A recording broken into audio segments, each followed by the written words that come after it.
پیروی کر کے صحیح انداز میں دین پر چلنے کی ہمارے اندر صلاحیت پیدا ہو جائے. اسی لیے یہ جلسے منعقد کیے گئے ہیں.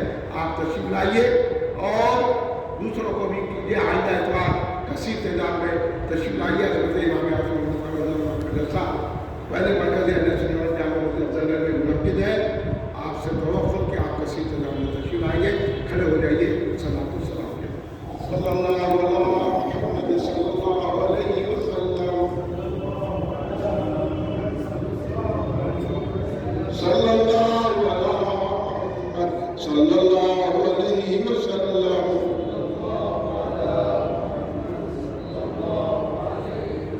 مصطفیٰ جہاں رحمت پہ لاکھوں سلام. شمع بز میں ہدایت پہ لاکھوں سلام. مصطفیٰ جہاں رحمت پہ لاکھوں سلام. شمع بز میں ہدایت. ہم غریبوں کے آقا پہ بے حد درود. ہم فقیروں کی سرورت پہ لاکھوں سلام. مصطفیٰ جان رحمت پہ لاکھوں سلام. شمع بز میں غوث عالم امام الطرقاء بندقاء. جلوہ شان قدرت پہ لاکھوں سلام. مصطفیٰ جان رحمت پہ لاکھوں سلام. شمع بز میں اس سے خدمت کے قدسی کہے حال ذات. مصطفیٰ جان رحمت پہ لاکھوں سلام. مصطفیٰ جان رحمت پہ لاکھوں سلام. شمع بز میں ہدایت پہ لاکھوں سلام. ربنا تقبل من الفاتحہ. قال الله تعالى في شأن حبيبه إن الله وملائكته يصلون على النبي يا أيها الذين آمنوا صلوا عليه وسلموا تسليما.